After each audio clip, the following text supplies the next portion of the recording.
It's early in the morning. The world is quiet, a canvas of possibility. You're sipping your favorite coffee, the warmth spreading through you, your mind clear. You reach for your phone, scrolling through messages, when suddenly, a comment, an email, or a memory of a recent conversation hits you. The words feel like a splash of ice water, a sudden jolt that shatters the tranquility. Someone's harsh comment, a passive-aggressive remark, an unkind gesture. Just like that, your day, once bright and promising, seems a bit less so. A subtle shadow has been cast over your inner landscape.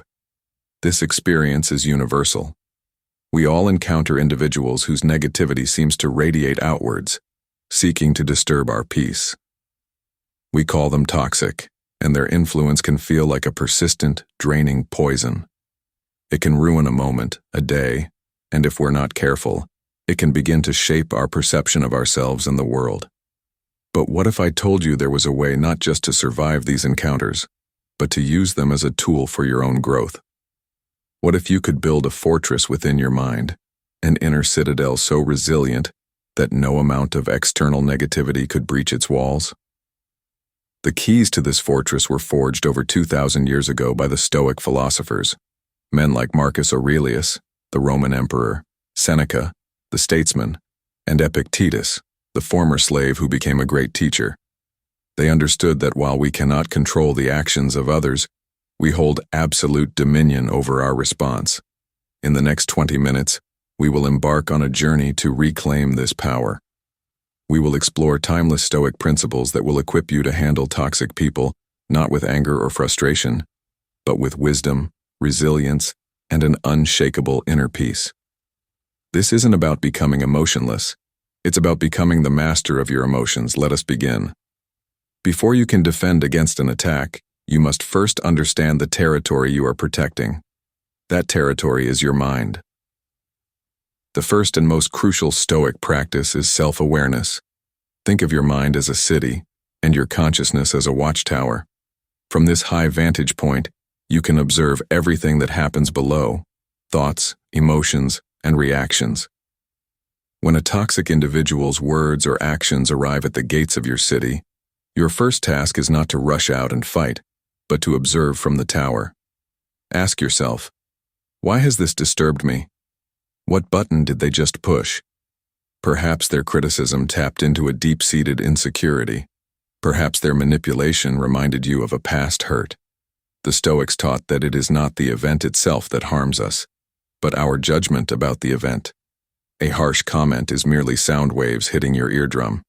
It is your mind that labels it an insult, that gives it the power to wound. This is the dichotomy of control in action, a cornerstone of Stoic thought. Some things are within our control, and some are not. The words of another person are firmly outside our control. Our interpretation of those words, however, is entirely within our control. To cultivate this awareness, practice a simple daily reflection. At the end of each day, take 5 minutes to review your interactions. When did you feel your peace disturbed? What was the trigger? By simply observing these patterns without judgment, you begin to understand the mechanics of your own mind. You see that your anger, your frustration, your hurt, these are internal storms. You are not the storm. You are the sky that contains it, the watcher in the tower. This understanding is the first layer of your armor. The most insidious danger of a toxic encounter isn't what happens in the moment.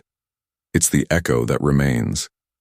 The other person's voice can become your own inner critic, replaying their words, reinforcing their negativity, until you begin to believe them.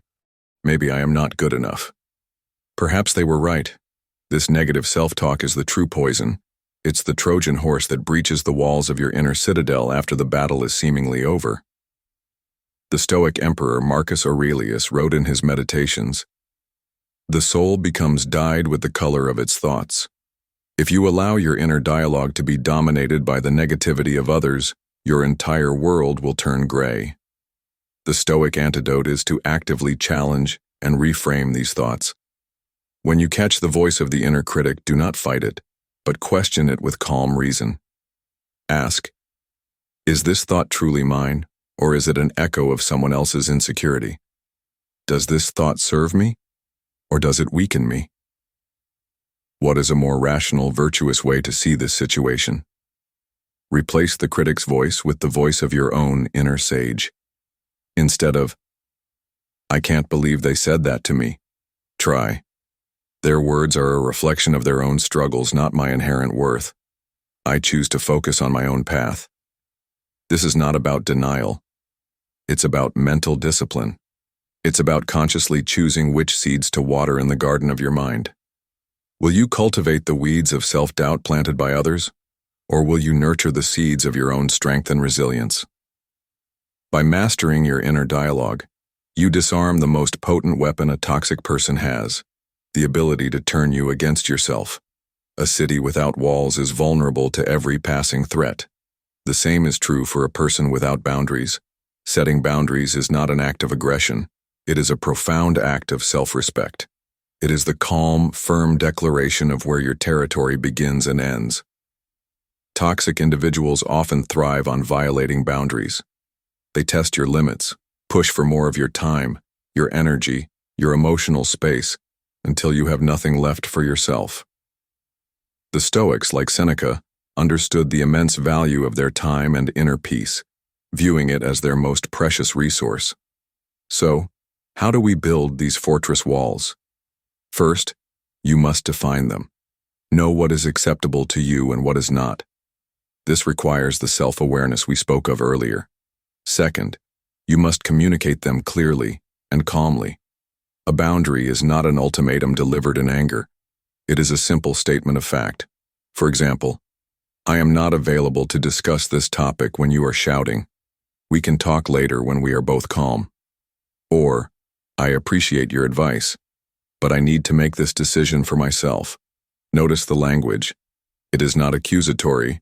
"You are always shouting." It is focused on your own state and your needs. "I am not available. I need to." Third, and most importantly, you must enforce them. A boundary without a consequence is merely a suggestion. If someone continues to cross your clearly stated line, the consequence might be ending the conversation, limiting your time with them, or in some cases, removing them from your life entirely. This can be difficult, especially with family or colleagues. But remember your energy as a precious resource, like a finite supply of water in a desert. Are you going to give it to those who drain it without a second thought, or will you reserve it for those who help your garden grow? Building and maintaining your boundaries is the essential work of protecting your peace. Not every battle is worth fighting. This simple truth is at the heart of Stoic strategy.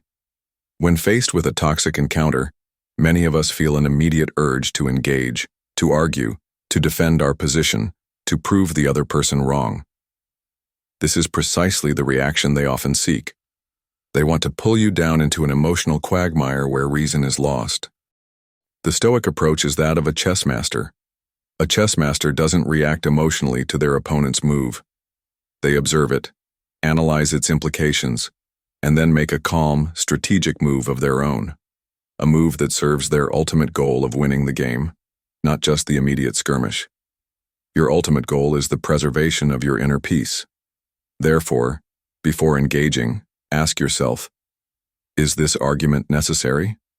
Will engaging in this conflict bring me closer to a virtuous and tranquil life? More often than not, the answer is no. Arguing with a toxic person is like trying to put out a fire with gasoline. It only fuels the flames. This is where the power of strategic silence comes into play. Choosing not to respond, not to take the bait, is not a sign of weakness. It is a display of supreme self-control. It communicates, "Your chaos does not have the power to disturb my calm. I will not play this game." Another tool is what we might call the view from above. Marcus Aurelius often practiced this, imagining himself looking down upon the earth from the stars. From that vast perspective, our daily squabbles and conflicts appear incredibly small and insignificant. When you feel yourself being pulled into a petty argument, take a mental step back. See the situation from this higher vantage point. Will this matter in a day, a week, a year? This perspective shift can instantly diffuse the emotional charge of the moment and allow you to choose your battles wisely. After a difficult encounter, it is easy to hold on to resentment. We replay the injustice, the unfairness, the hurt. This resentment is a heavy anchor, and the person who suffers most from it is not the one who wronged you, but you, the one who carries it. Stoic forgiveness is a pragmatic tool for personal liberation. It is not about condoning the other person's behavior or saying what they did was okay. It is about understanding that their actions stemmed from their own ignorance, fear, or pain. As Marcus Aurelius said, "When people injure you, ask yourself what good or harm they thought would come of it. If you understand that, you'll feel sympathy rather than outrage." Forgiveness, in the Stoic sense, is the conscious decision to release that anchor of resentment.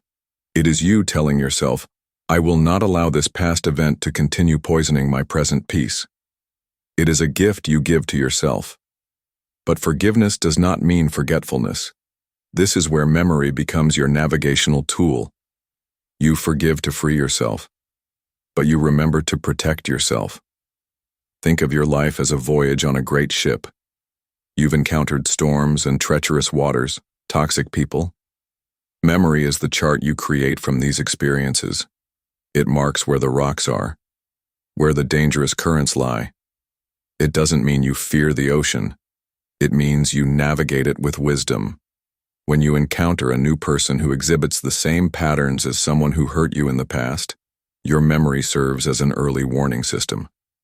It allows you to set your boundaries early, to engage strategically, and to protect your peace without having to endure the same storm all over again.